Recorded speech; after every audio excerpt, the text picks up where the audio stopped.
Good evening, everybody, and welcome to another episode of Mariner Spirit on the Supernatural Link Network. My name is Greg. I'm your host, and tonight we have two special ladies who have a great show on the paranormal.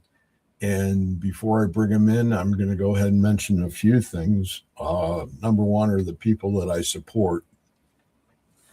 I have Autographs, and Autographs is a charity that's based out of Wisconsin that's with Tim Miley and his wife Lauren, and what they do is they do events, and during the events what they'll do is they'll have like so many guests, and then they'll have it at a haunted location, and it's a great event. They do a knock-up job, and I've always enjoyed them. I've been to a few of them, and I can say that they always have top-notch speakers. They have people that cover everything under the sun and then some, and it's great to have them. The other one, the other charity right now is PKC, Paranormal Kicks Cancer, with Chris Gaskowski and Alex Wilkinson, and they're from down in Florida, and they do same thing, basic charity work. They do fundraisers, whether it's haunted houses or haunted locations, and they'll raise money for cancer research. So those are the two people right now, or the two groups. If you get an opportunity to go with any of them, please say hi for me. They're great people, and I'm always looking for some more. So the other one that I always want to talk about before I start out is my authors, the people that have been on the show that have contributed and all have books. And the first one is Bruce Holliday. Then I have Tobias Wayland, Anna Benedict, Kathy Kressel, Barnaby Jones, Sherilyn Cotter, Dr. Heatherly Langdon, Lynn Monet, Ron Iacovetti, Victoria Munday, Tony Rathman, Natalie Jones, Patty Negri, Sylvia Schultz, Amelia Cotter, Rex Nielsen, David Sloan, Christina Bloom, DAY Song, Joseph Hallant, and I think I said that already, Dr. Rebecca Foster, but I'll leave it at that. And without further ado, it's a wild night tonight. It's like something's going on with the moon or something. I can't figure anything out. I'm going to go ahead and bring them in. I have number one, I have Dr. Heatherly Langdon, and then I have Dr. Tiffany Fraser. And both of these ladies have a show that's on the network. It's on Facebook, and it comes on at 8 o'clock on Wednesdays, and that's Eastern time. Yes. Yeah. Okay, so that being said, I'm going to throw it open to either one of you to start out and go ahead and let us know all about Paranormal 101 or Ghost Education 101. Well, I'll start off, and then Tiffany, you can fill in whatever I might forget, because you know me, I always leave something out. But Ghost Education 101, we started back during COVID. It started with a group of us. We had panel discussions, a lot of presentations. And then over the years, it kind of developed into basically just two of us interviewing people. We rotate in presentations now and then. And we also have panel discussions as well. And Tiffany joined me last year as my co-host, and I've been excited to have her. Yeah, I joined back in October, but I've been following the show for, I think at that point, about 2 years at that point, I had been watching and following the show. And I was really excited when Heather had asked me to come and join her on the podcast. I couldn't say no. And so here we are. And we love getting together once a week and just talking to people who share the same passions as we do. Because I say this a lot on the show. Everybody in the paranormal field, we all have some kind of something happened to us that just sparked our passion for the paranormal and got us into it. And whether we were just super interested or we saw something, experienced something, we all share some kind of similar passion that kind of brings us together. And it's a type of passion that you don't come across on a daily basis. And so it's really nice to get together once a week and just talk to people. And you can say what you felt, what you heard, what you saw. Other people can do the same, and there's no judgment. Exactly. Yeah. So if I could throw something in, Mhm. as far as gifts are concerned or your spirituality, either one of you, do you have anything that offsets the other one or helps the other one? We've yet to actually investigate together, and we're trying so hard. And it's so funny because I have been thinking the last couple weeks, Heather, both me and Heather have had a lot going on recently. And Yeah. I've been thinking, I'm like, how do I get out to Texas? How do I get out to Texas? Because we want to go to the Dr. Pepper Yes. facility. And I'm trying to figure it out. But we've yet to even meet in person. We just know each other through online platform, and we've spoken to each other even prior to me joining the podcast. And we are both authors. I write fiction. She's writing both now at this point. And so we've tossed some ideas about books back and forth with each other, and we just kind of clicked. And Yeah.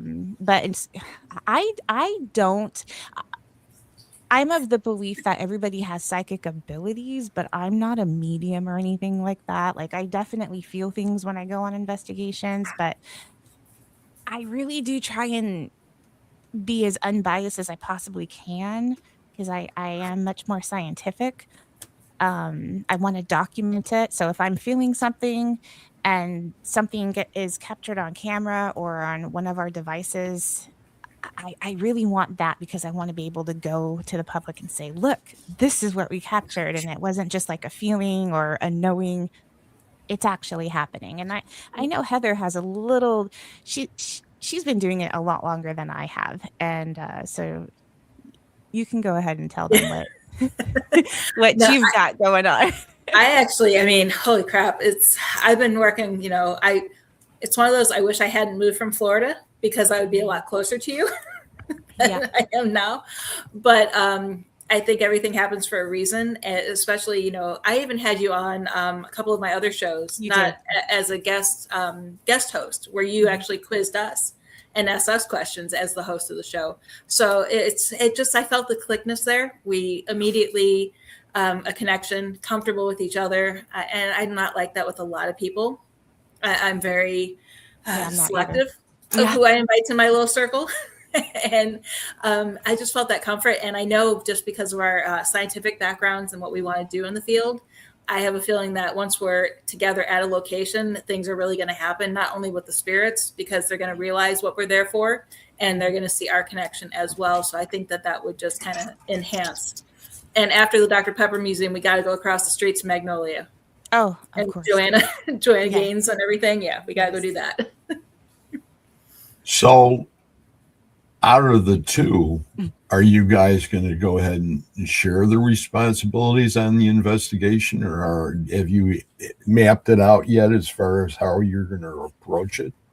I'm a fly by the seat of my pants type of Do girl. you really? See, and I'm a planner. Okay, so I and it's so funny because on my paranormal team, um, my group leader is very much a planner. And I appreciate that. And I understand that it's needed. But at the same time, I walk into a location and I'm like, I kind of just want to go in here and see what happens, you know? So you need planning to an extent, but I don't like boxing myself in. Does that Okay, make so you're sense? more a Yeah. loner. A what? A loner. Not really a loner, but I just like to. I'm just more spontaneous. I just like to see what happens. Yeah. I mean, if you got a room up ahead and there's like 2 or 3 people that are going to go into that room, are you going to go in that room too, or are you going to go to, say, a room if it's on the right or something like that? Depends on how I feel. Okay. Yeah. See, Like and I'm yeah. oh, go ahead. No, sorry. I mean, I'm also the believer. I never investigate alone. I always have somebody with me. So, Well, you know, if everybody is kind of like, yeah, we're going to go in here, then I'm not going to go into a room by myself. I have to have at least one person with me. That's just a personal rule that I have everywhere that I investigate. And I think everybody should have that rule, by the way. that's rule number 1. But Yeah. what I was sort of implying was the fact that there were other people besides just those 3. So somebody would follow you to there because that is the most important role. It always has been. In the team I'm on, we do kind of operate like that. There will be times where we're all in a room together, but most of the time we kind of buddy up and, you know, go and just walk around and see what room kind of feels right, and that's what we'll do. So I know Heather's been to a lot of big locations. And how about you, Tiff? It was funny. Before we came on the show, you mentioned Savannah, and we actually investigated the Sorrel Weed House. I always have a hard time saying that. It's a tongue twister. Sorrel Weed House, back in November. And that was the first time, not only was I physically touched, but it was caught on camera. So that was an amazing location to be at. I really enjoyed it. And then most recently, almost 3 weeks ago, we were at the old haunted Harriman Hospital. Okay. And that was very interesting. We're still going through our evidence, and that was a lot of fun. God, it was huge, and it's like a maze. I don't know if anybody's ever been there, anybody who's watching, but if you've been there, you know, like, I mean, we couldn't even decide where we were going to put the cameras. We kind of just decided, okay, this is going to be base, and however far the cables can reach is where the camera is going, because you get turned around so easily in this location. And you don't think that would happen just by looking at it from the outside. Heather, have you been there?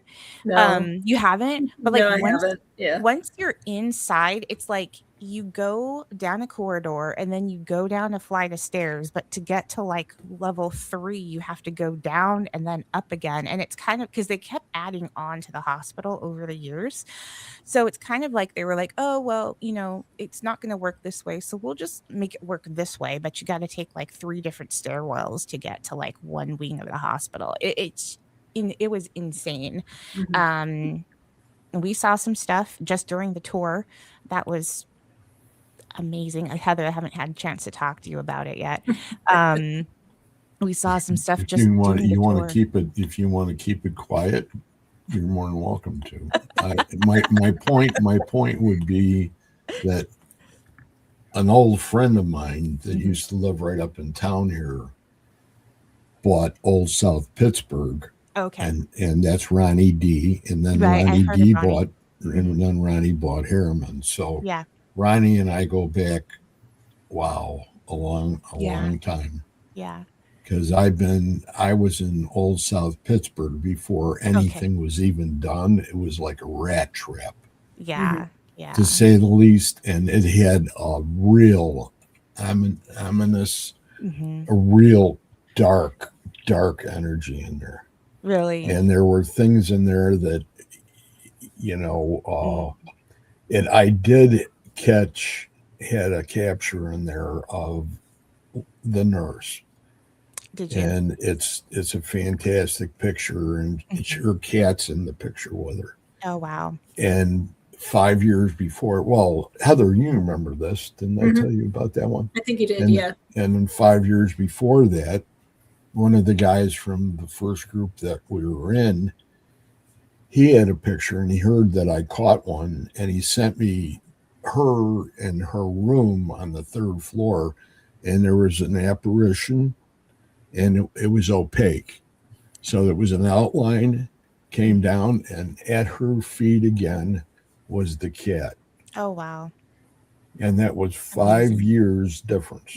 Wow. We had somebody on the team catch a shadow figure in a picture on their cell phone. And it was while we were doing the tour, and we were looking down this very long corridor, and I was standing next to Philip, and I'm looking at Philip and I go, "Do you see that? There was a light way down at the end of the corridor, and it was going in and out." And I'm like, "What is that?" And I was so excited because it didn't make sense. I said to my team members, because they were like trying to get, I said, "Everybody stop moving." Because I'm that kind of person. I'm like, "Is it us?" And I'm like waving my hands. Is it a reflection from one of us? I turn around and said, "I'm so sorry. I tried to figure this is. I don't mean to take it over." So is this part? Is this I part booked of it down the hallway. I booked it down the hallway and went and looked right through that window, and there was absolutely nothing there.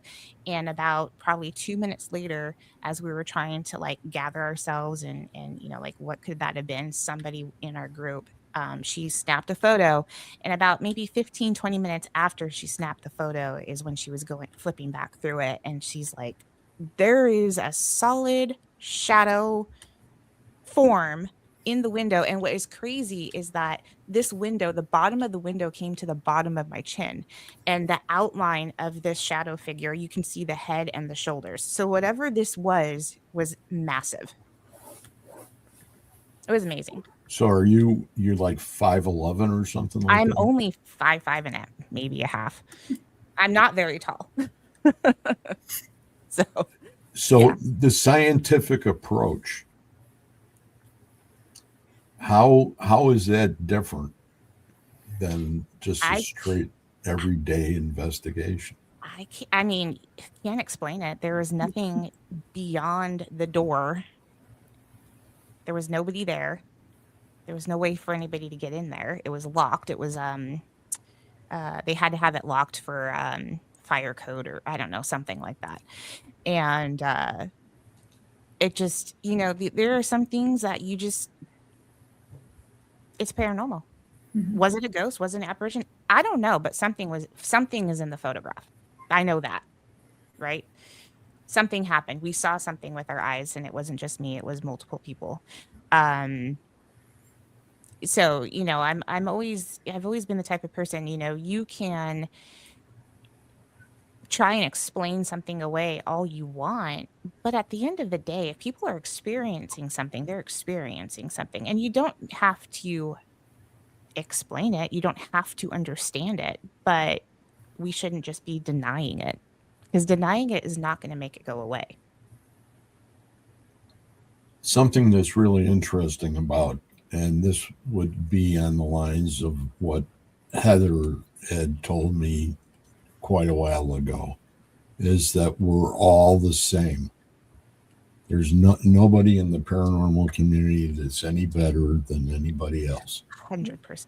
And when we go ahead and we get involved in a situation like what you had and the ones that Heather's had in the past, and even and myself, it's always that.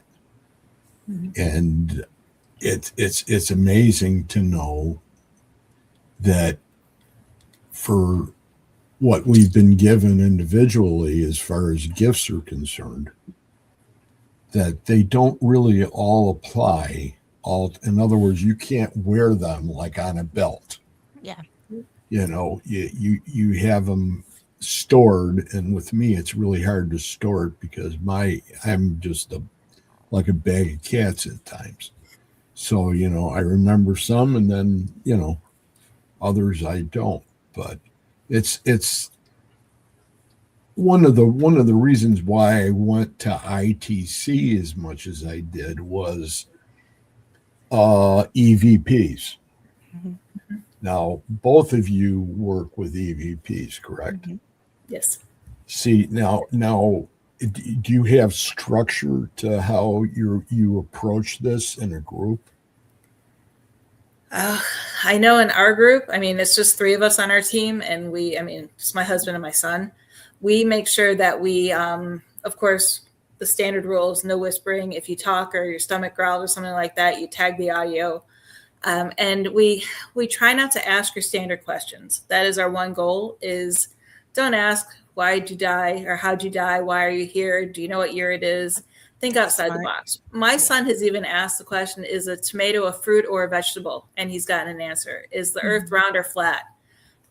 Trying to come up with different questions to get them engaged in a conversation versus, oh my God, another paranormal team's here asking me questions. So we try to come up with things that are different. And then when it comes to the audio, we all take turns listening to it. I listen to it a little bit more than everyone else because I'll listen to it once and I won't even listen to what's being said. I'll just be like, okay, at this time I heard something. And then I go back and listen a second time and focus on what was said.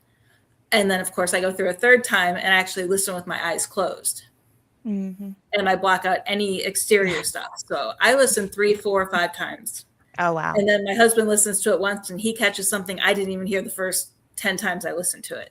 So we make sure, and we all share everything. And of course, don't tell the other person what you think you heard. Mhm. Just, hey, can you listen to this? That's good. Yeah, that's smart. Yeah, we never tag what we think it is. Mhm. I know recently we were asked if we could do that on our evidence video, and we denied that request because, you don't want to lead people. That's really important, especially in the paranormal field, because you're so susceptible to believing something that you have to form your own opinion. Mhm. And so we do not tag what we think an EVP is saying. The most we do, I know our team leader, the most he'll do is he will amplify it by I think only 20%. But we don't slow it down because that just distorts it too much. Yep.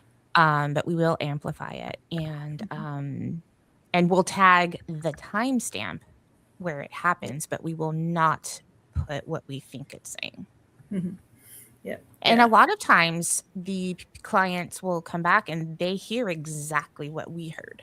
Mhm. Yeah. So you do individual investigations too? I have not done individual ones yet. I've only investigated with the team. Okay, but I mean, you're talking client now.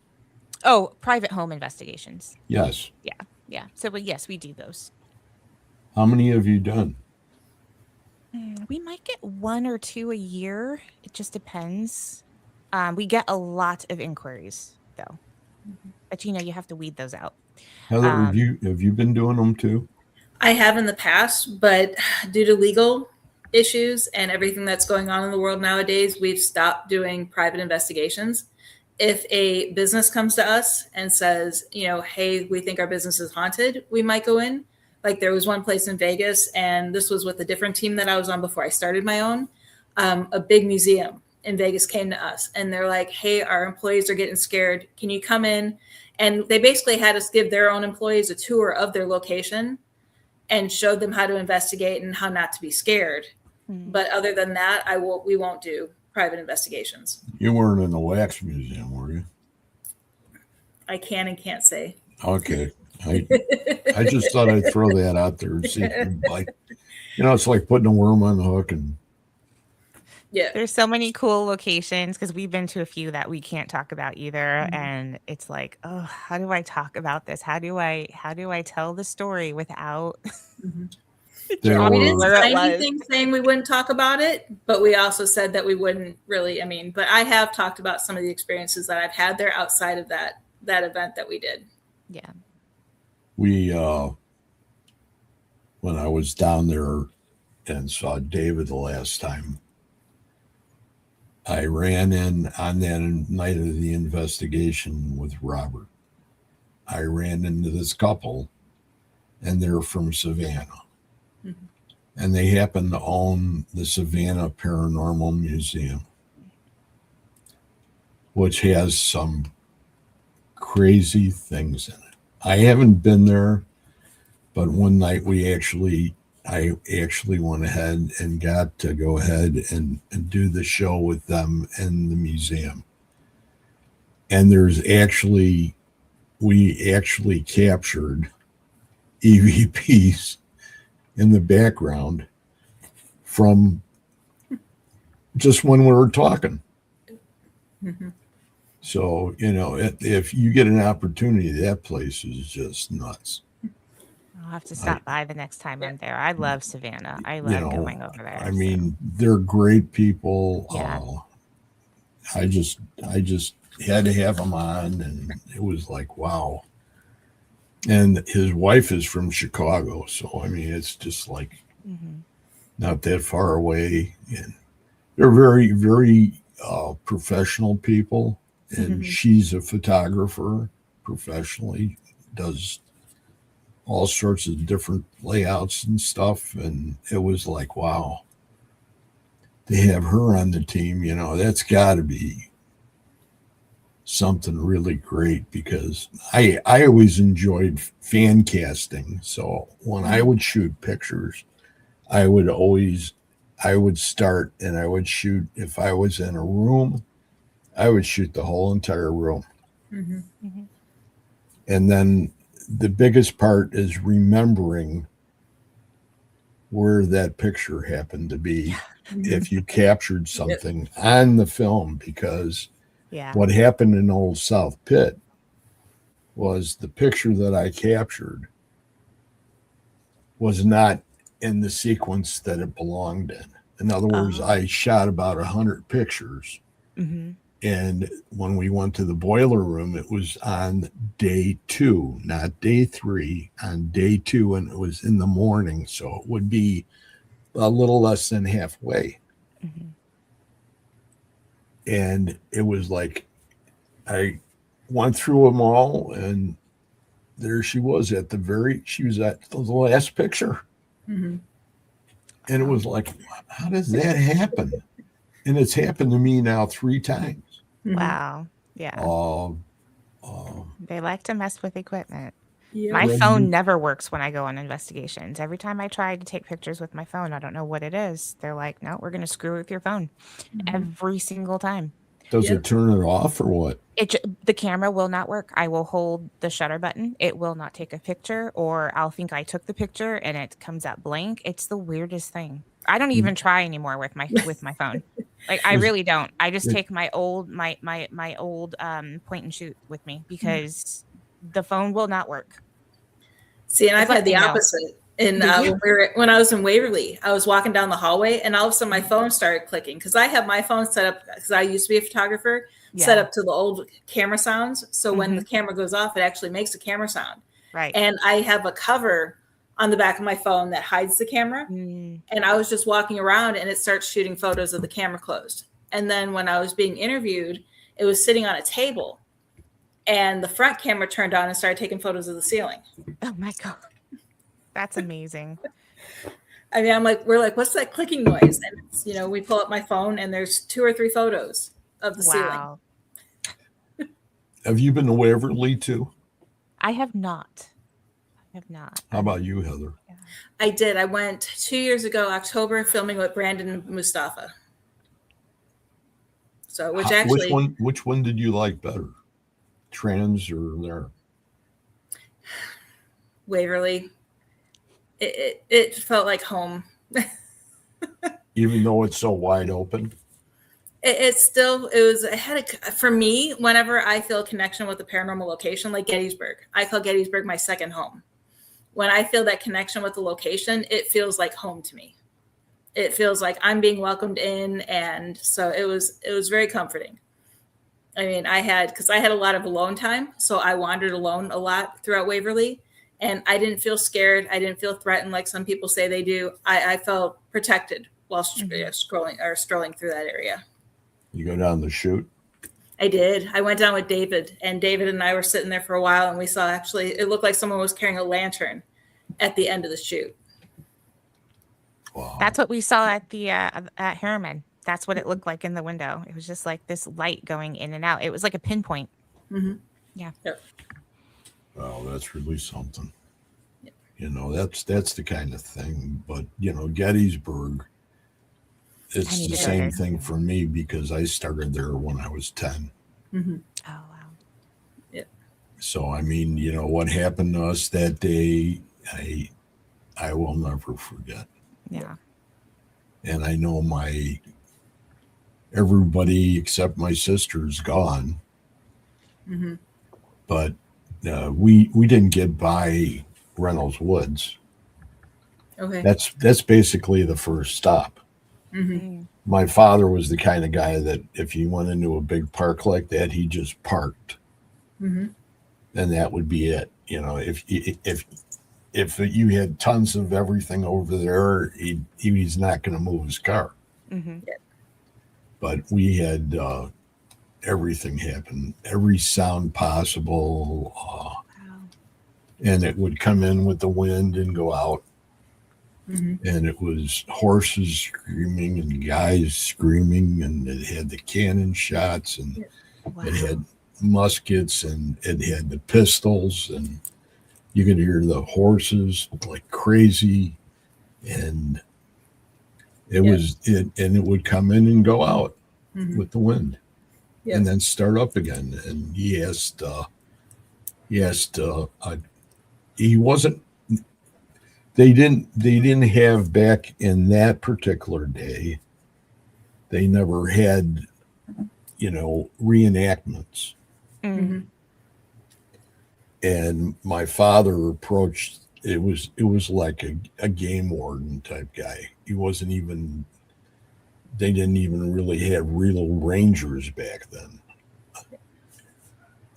That's the way the car looked to me. Mm-hmm. But I was only 10, you know. But I went up with him when he was talking to him, and he says he was wondering, you know, what the heck they had going on. I mean, there was even grape shot that was going on over the top of our heads, literally. And, you know, it would just scare the living bejesus out of you. Wow. And it was like, no.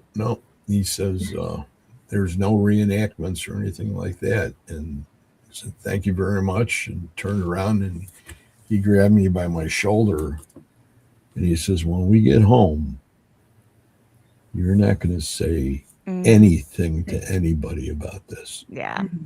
Yeah. Yep. And I looked at him, and I felt like saying, you know, forget it.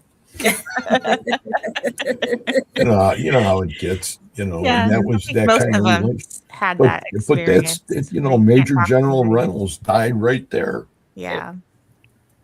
So maybe he, you know, maybe out of respect, he draws the noises.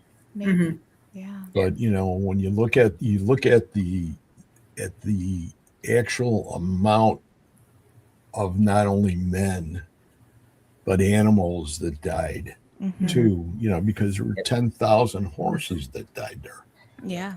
Where do you People put don't believe- 10,000 horses? Yeah. Yeah. I don't think people we always think about, you know, when we hear casualties, you know, humans, but we don't think about that. We don't think about, you know, the horses, the animals, and that kind of trauma across the board that just kind of Yep. gets embedded in the land there, and all the bloodshed, and you Mm-hmm. know, you don't think about that. Of course, like of course animals, you know, were killed, but I didn't realize it was that many. I had never heard that number before.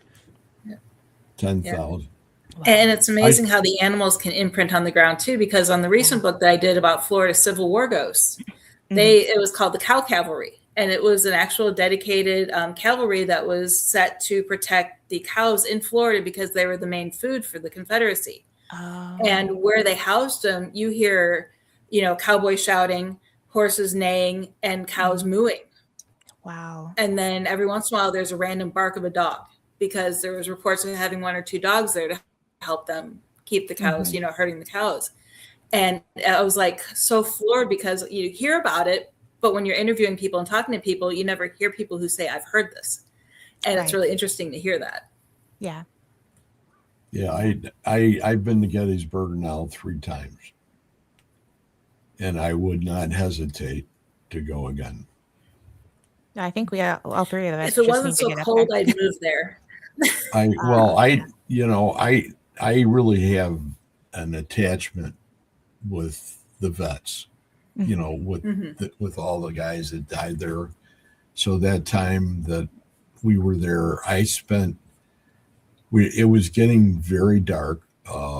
We had Rosemary Allen Golly with us and her husband, and we went down into the triangular field below Devil's Den. And I went ahead and I was going down on the right-hand side towards the forest area because I wanted to be close to the woods because I know that they were all in the woods. And I found this giant piece of granite that was like 20 feet long. And I sort of set my stuff up there. And Rosemary and her husband continued all the way down to the creek, which was at the bottom. And that's the place where, you know, that was red. That turned totally red the next day after they had that battle there. And I can remember getting into it and then saying, you know, you can come out. I'm a veteran too. I'm a soldier. You know, and I put my hands out, and that's when I felt that I don't know how to it wasn't like a giant net, but it was close. Yeah. But it was all around me. Yeah. And I had goosebumps. And at the same time that was going on, at the top of the hill, they were doing EVPs. And now this is why I say what I was telling you guys before about EVPs, because they were saying you'd hear a word come out, and you know how noise carries in distance like that. And it said head. And there were like 8 people standing there, and they started to argue over the fact it didn't say head, it said dead. No, it didn't. It didn't say dead. You know, and they're, you know, back and forth, and I'm going, stop it. It. So that's why I went off into IC land, because it was like, I don't need to listen to that. Yeah. And I know it's important in the community, and it's part of the way the community goes. And there's people that do it with respect and understanding, and there's other ones that just think they can do it the way they want to do it. Yeah. And I know that, you know, of all the investigations that we've all done, that you do it with the utmost respect. Yeah. And getting back to the EVPs, the other thing that we do is, like, if we think we hear something like red or dead or whatever, we'll write it in our notes, and we don't show the other person our notes. And once everybody's reviewed it, we share our notes, and I'd say 9 times out of 10, we get the same result. But we don't share it beforehand. It's actually written down. So that way someone can't say, oh no, yeah, you're right, I did hear that. They wrote down what they thought they heard.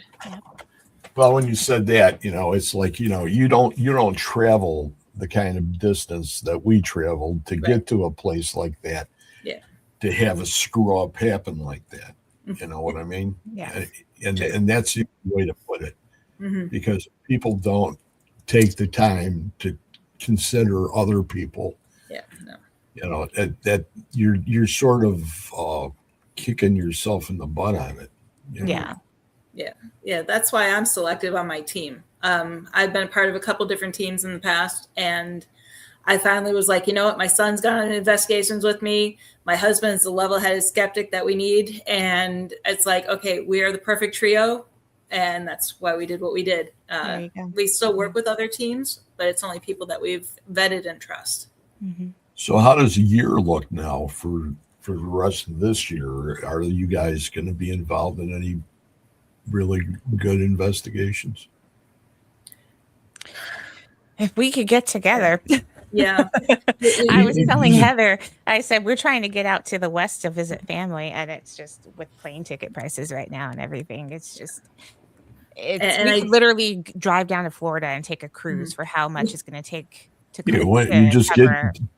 pack a bag, Tiff, and just thumb out down the road. You Out get with 2 picked young up in a kids. heartbeat. You'd be there faster than if you drove. I know, right? I know. I We should do just know- take a week to drive. Yeah, I do know we've talked about doing like where we pick a location that's similar. I mean, just for an example, a cemetery or a park or, you know, a museum. And we both plan on going live at the same time. And Tony Rathman has agreed to bring Staticom on at the Oh, same time we wow. do that. But we just Okay. haven't, I'm trying to pinpoint a date with him that works with everybody. But with my work schedule, it's kind of crazy. But we thought that that would be kind of a fun experiment to do where we're both at the same location asking similar questions, and then Tony's using Staticom to see if he can feed in to the locations we're at with the spirits that he communicates with. So I know we've talked about that. Geez, we just need to get in the same location. I know. Between him and Ron has been on. Tony's been on the Wednesday show, but Ron's been on more. Yep. But Ron sort of, you know, he looks at it and it's like, wow. He says, how does that happen? Because you know it's cross country and it's through a cable. Right. Yep. Yeah. We actually have Tony's been on a couple. Actually, we've had them both on when they were working together. Then we had Tony on. I've actually finally pinpointed a date that Ron is available. So him and Lourdes will be on our show in the near future to discuss the plans that they have. But I plan to do the same thing with what they're doing with the digital seance and and then I want to do the same thing with a psychic or two to see what they're picking up on while we're at a location. I mean, we got to make the best of it. We're not in the same city, not in the same state. Yeah. So, I mean, what a better way than to go live like we are right now and just start investigating the locations that we're at. That's amazing. Yeah. That's really great that you can go ahead and you've been around, for quite some time. Yeah. And make me feel old, thank you. No, I'm just no. I mean, as far as she your has knowledge, so much knowledge and experience. And if you look at somebody and you say, well, who would I want to come on this? Your name would be in the top 5. Thank you. Without a doubt. That's the way I would look at it, and I don't really care what anybody else thinks. Yeah. Thank you.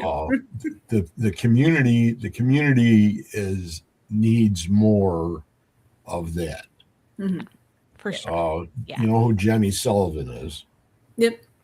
Okay, Jenny Sullivan had a round table like two Sundays ago that I was part of, and it had Ron was on there, and there were a whole bunch of. I met 3 different people I didn't even know existed. One was that young DeSaris, Ron DeSaris or something like that. He was like the boy investigator. He started as a child, and all these other people. But anyway, that's not important because I'm not having. But it's great to go ahead and get a comparison across the country, and how people carry their skills with them or their gifts. I should use the gifts more. It's much more appropriate because the stuff that I learned from Scotty Rourke, I'm never gonna lose those. Yeah. And that makes it. And even though I talk sometimes too much, it makes sense that you mention those kinds of things because people need to hear that. Yeah. Like I said, you're one of those people, and now Tiffany's right there, and she's right with you, and Lord only knows where she's going to end up. Yep. hopefully not, underneath some bed sheet somewhere saying boo to somebody. No way. Oh, No, I look up to Heather a lot. In fact, I went to metaphysics school because of her. okay. And I've only been actively investigating and like really in the paranormal field for about 3.5 years. But as soon as I got into it, I knew that I needed to. I'm the type of person though, like if I have a real passion for something, I'm going to go as far as I can with it. Mhm. So when I joined my paranormal investigations team and immediately I was like, this is what I've always wanted to do. I called Heather and it's like, okay, tell me, what do I need to do? Mhm. And I did it.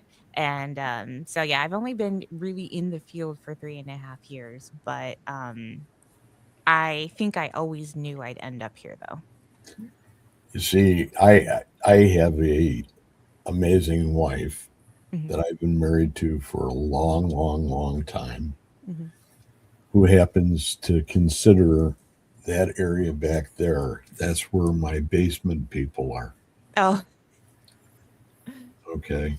yeah. So, and everybody that's part of the groups that we work and we work around, every once in a while they'll hear her say something, and it's usually pertaining to the basement people. Oh, But that's, they're not really here. But for her, it's like, why would I stop muskie fishing?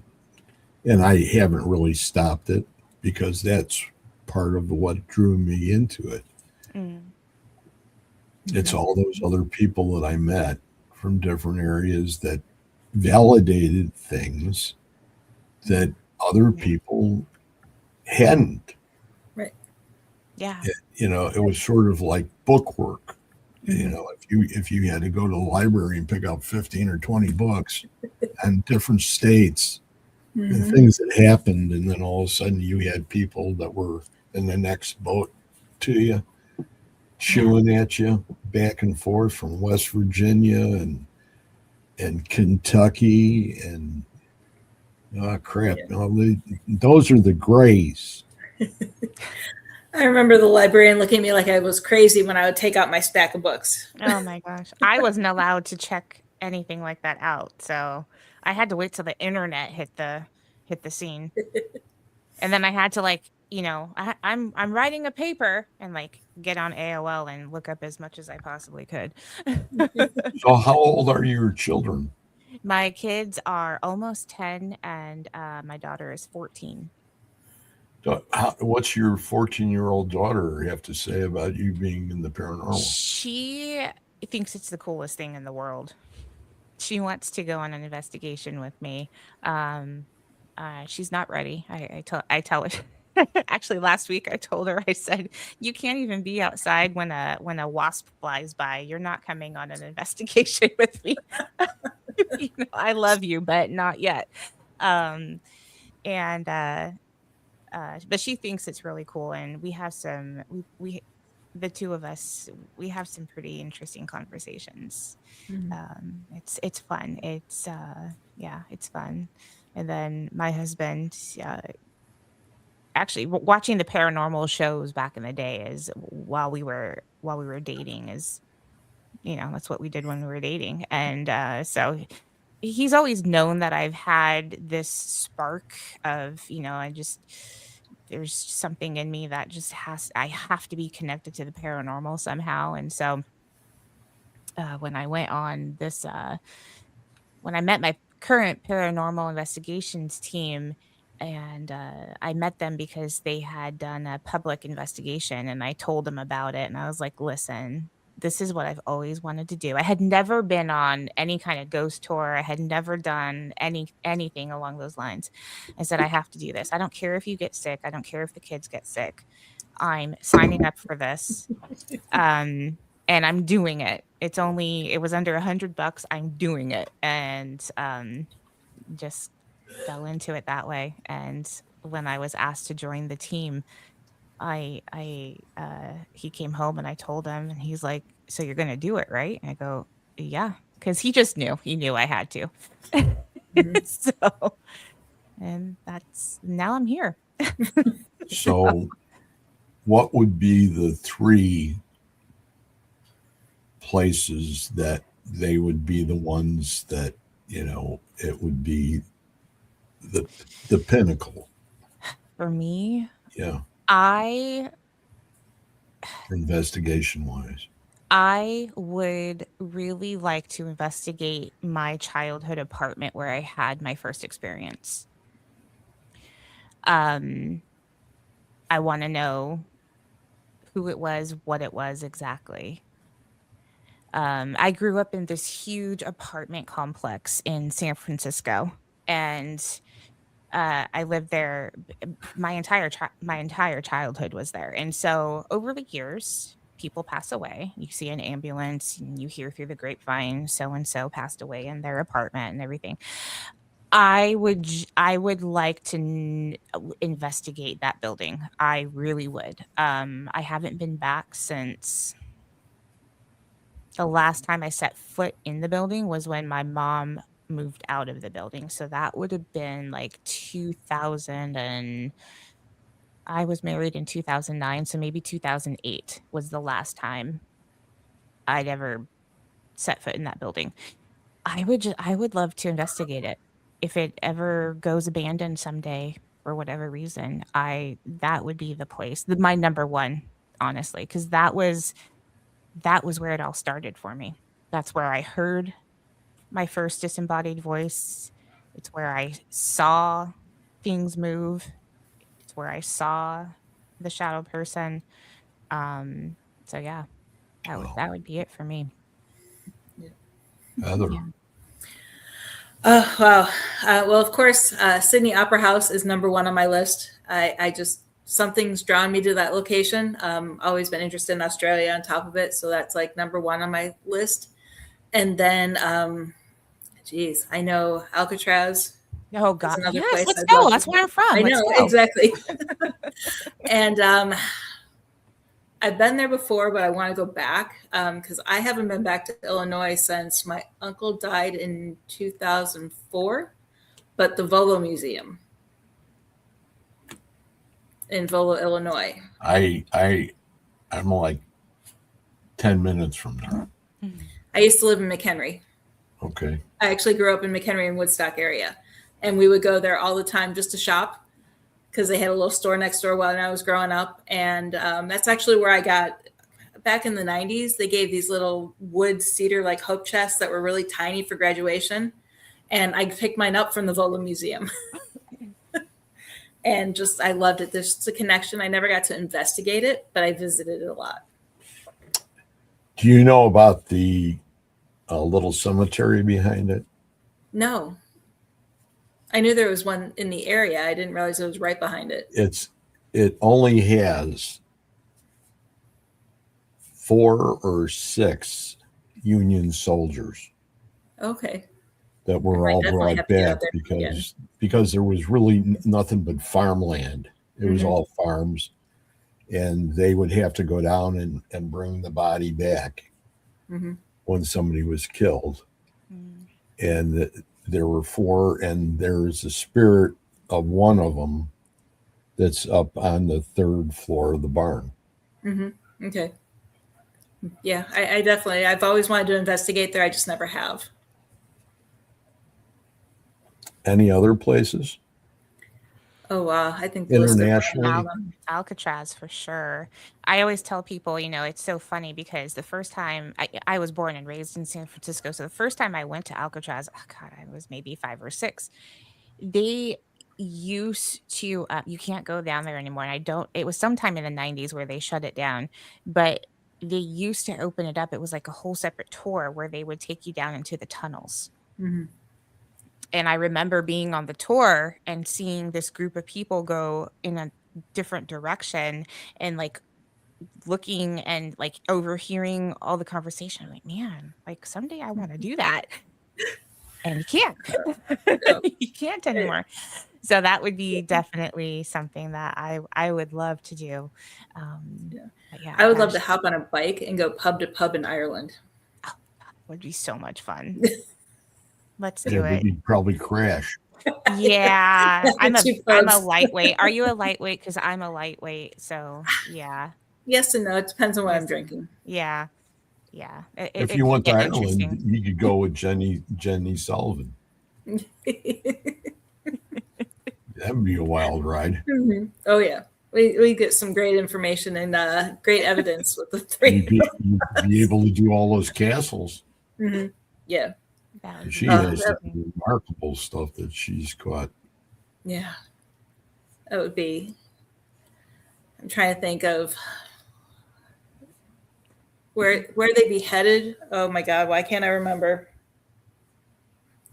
Wasn't it one of Henry's wives that got beheaded?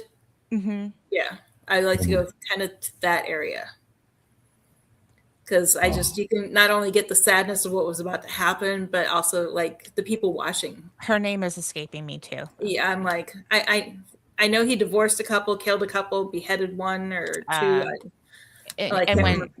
in the middle of the Bonet, night, I'll remember it and I'll message you. something like that. Yeah, I'll get a text message. Hey, or even I've been doing a lot of research on the Hatfield McCoy feud.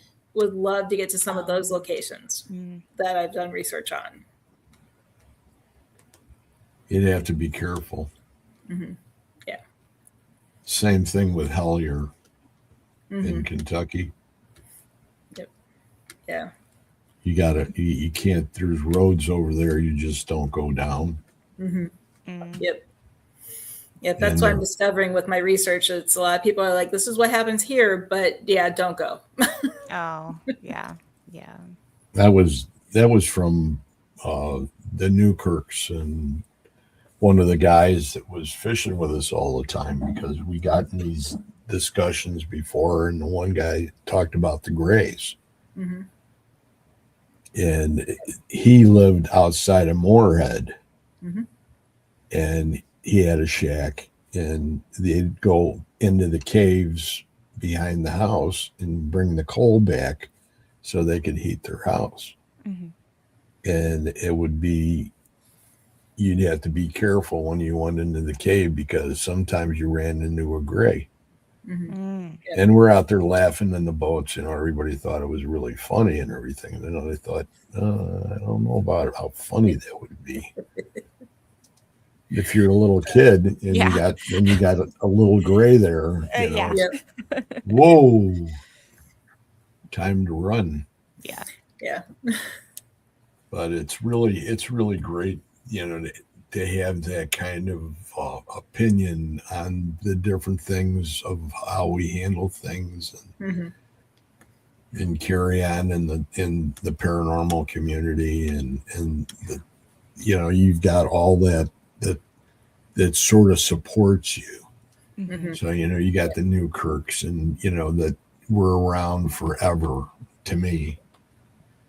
Yeah. But they're still there, Hmm. Yep. and I'm still a Patreon, and I still think they're probably one of the best. Yeah. But Yeah. how do you guys feel about them? Have you know them pretty good, don't you, Heather? I've heard of them, but I don't know too much. But I haven't heard anything negative. So. I've not heard of them. They're living in, I want to say it's Ohio now. Okay.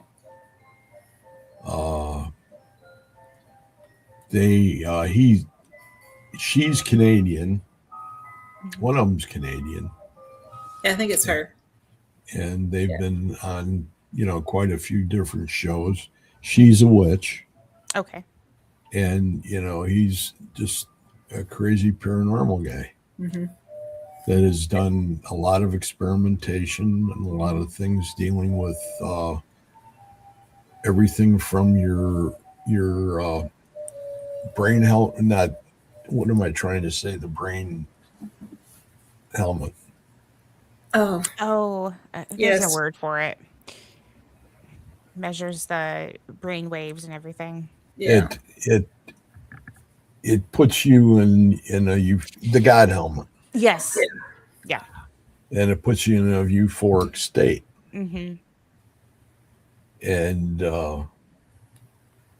when I heard about that, it was like, well, and I know Mr. Katie Stafford made quite a few of them. Yep. So I don't know how far we're going to go with having something like that, but Yeah. you end up I'd be interested to see how it actually works. I've heard people who've tried it and they say it's great, but I want to see firsthand how it actually works. Yeah. because then they go ahead and they say the day after you use I don't know if you know the new goggles, the new Gansfield. well, you got the Gensfield method, but then you've got the other goggles are the it's a new why can't I think of it? I got it here. They're we use them on the show, and what they do is this is them. Okay. Yep. And you can set them 3 different settings, and why can't I think of the name of it? I'm having a brain fart. But we have those all the time on our show. they're it's really something to be able to use different things and use them for the Estes methods, because this enhances it anytime you cross any of those things compared to having a blinder on or eyebrow or whatever you want to call it, and then you use something like this. It sort of brings more to light. Mm-hmm. And obviously I guess I've been using them too much. I can't remember the damn name of them. But it's been great having you guys. I have to go because I have dogs that I'm watching tonight off of Fairfield Road and Grand Avenue. So you know where I'm talking. Yep. That's where one of my 2 sons live, both on Fairfield. Okay. And that's pretty real close to where, 20 minutes away from being back at the museum. But so it's great having you guys. I would love to have you back on because, I feel bad about the pictures that didn't show up, I'll keep on bringing it up because it bothers me. And the only way I can get rid of it, and you'll go, and I know both of you being doctors and PhDs are going ahead and saying, I'm missing a screw sometimes. You gave me the recommendation to be able to go ahead and join the Warren Legacy. Mm-hmm. And I really appreciated that when it happened, and I was there, and then everybody after a couple of years seemed to just fade into the sunset. Yeah, we all left, and I'm just gonna leave it at that. And now Christopher is, he's still at it. But he's down in South America. Yeah. But it is what it is. He's still I still talk to him. I think he's a great guy, and he is part of the beginning. Mm-hmm. Yep. And I think that's important to be respectful for that. So, yes, that's what people need to hear. Yeah. So, thank you very much to both of you for being here. If you want to stay a minute, I'm just going to shut her down, and then if you'd like to, I'll still be here. Thank you for having us. Thank you. Thank you very much, Dr. Tiffany Fraser, PhD, and Dr. Heather Langdon, PhD. It's more people with big. Never mind. I'm not going to say that. Thank you very much. It's been awesome. And Thank thank you, everybody that's in the chat. And I know most of you people are over on YouTube. So we'll see you later on and have a good evening. And we'll see you next week. Good night. Night.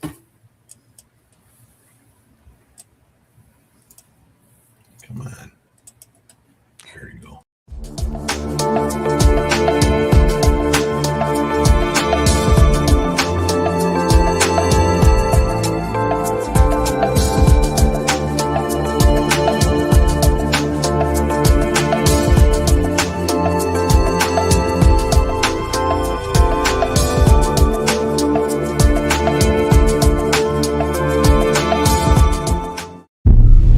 Ha ha ha ha ha ha ha.